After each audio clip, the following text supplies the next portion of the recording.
ప్రభువు నామమునకు స్తోత్రం కలుగునుగాక. ఈ ఉదయకాలము మీకందరికీ వందనాలు తెలియచేస్తున్నాను.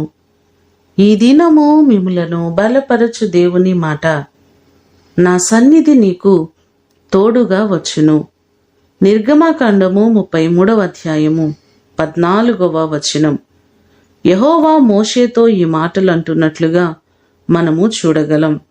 మోషేకు దేవుడు చెప్పినట్లుగా దేవుడు తోడుగా ఉండి మోషేను ఘనపరుస్తూ ఆశీర్వదిస్తూ వచ్చినట్లుగా మనము చూస్తున్నాం.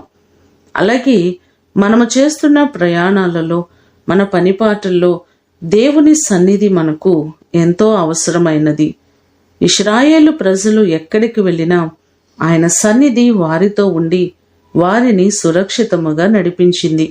అలాగే ఈ మాటలు వింటున్న మీరందరూ చేస్తున్న ప్రయాణములలో దేవుడు మీకు తోడయుండి ఆయన సన్నిధిని మీకు తోడుగా ఉంచి మీకందరికీ క్షేమమును కలుగు చేయునుగాక.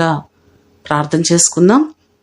మమ్మలను మిక్కిలిగా ప్రేమించిన మా ప్రియ పరలోకపు తండ్రి, మీ ప్రశస్తమైన పాదములకు వందనాలు ప్రభువా. నా సన్నిధి నీకు తోడుగా వచ్చునని మోషేకు వాగ్దానము చేసి మీరు తోడుగా ఉండి ప్రతి పరిస్థితులలో ధైర్యమును కలుగు చేశారు ప్రభువా. అలాగే మా జీవితాలలో కూడా మీరు తోడుగా ఉంటే మేము ఏ విషయంలో భయపడము, ధైర్యపరచబడతాం ప్రభువా. నీ సన్నిధి మాకు తోడుగా ఉంచండి. మా ప్రయాణాలలో మీరు తోడై ఉండండి. మా ప్రియులెల్లరినీ మీరు జ్ఞాపకం చేసుకొని ప్రతి వారికి మీ సన్నిధిని తోడుగా ఉంచండి. క్షేమకరమైన ప్రయాణములను మీరు కలుగు చేయండి ప్రభువా. వారి చేతుల కష్టార్జితమును దీవించండి. వారికి ఉన్నటువంటి కొదువులన్నిటినీ తీర్చి ప్రతి పనిలో మీ దీవెన, మీ ఆశీర్వాదము సమృద్ధిగా మీరు కలుగు చేయమని యేసు అతి శ్రేష్టమైన నామమున అడిగి వేడుకొని పొందియున్నాము తండ్రి. ఆమేన్. దేవుడు మిమ్ములను దీవించునుగాక.